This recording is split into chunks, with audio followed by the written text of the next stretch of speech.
As the bombs fell over Liverpool in September 1941, Joan was born in Prescott, a little town in the county of Lancashire. Joan's mother, Violet, had been born and brought up in Liverpool, but had moved out to Prescott to escape the bombings.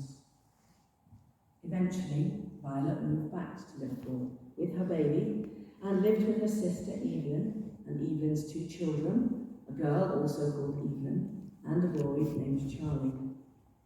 They lived together while Violet's husband Stanley, father of Joan, was away in Europe fighting the war.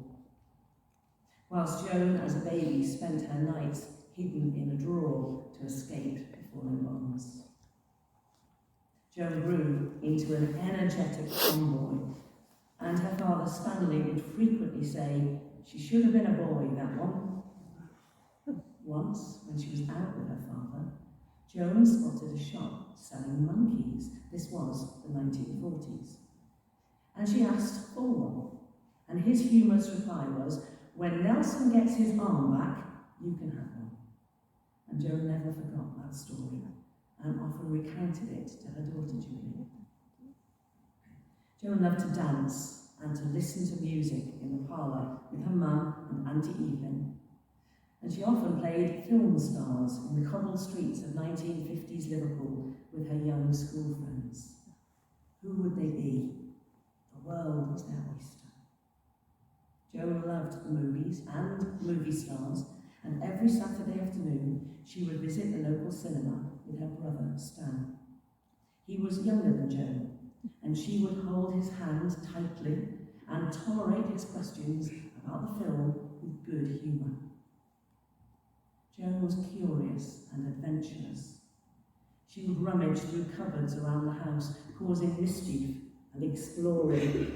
And her Auntie Evelyn was known to say, "She's been here before, that one."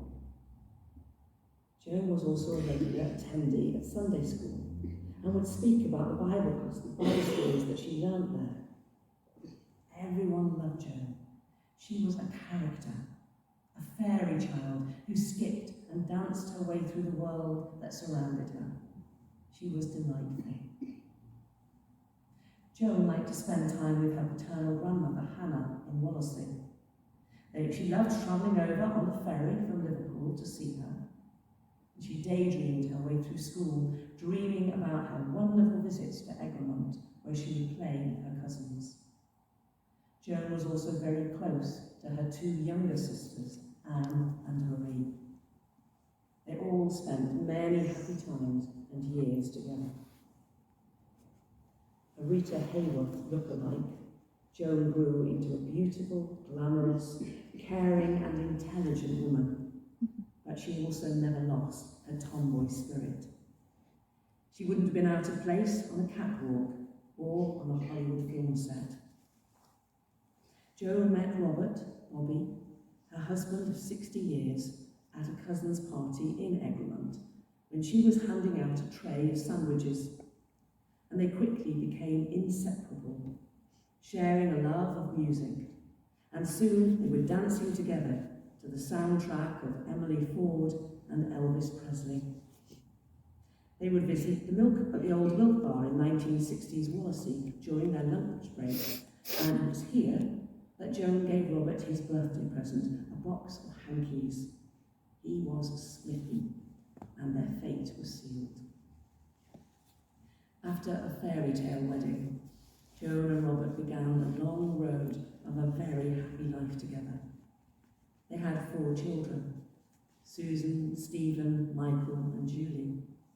Domestic life was full of all the usual rituals, camping holidays in Wales, Sunday night tea with egg and soldiers, gardening, knitting and home improvements. Joan loved to cook for her family, especially at Christmas and birthdays. She was also a faithful friend and was especially close to her neighbour Elsie. Joan was also, I believe, a Liverpool FC fan and went to see them play at Anfield.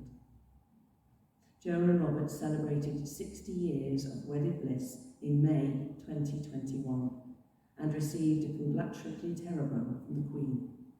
They were both very excited. Joan spent her married life being the best mother and wife anybody could wish to have. She supported her husband and her children in any and every way she could, and she did it all because she loved them. However, Joan was more than a mother and a wife, important though these things are.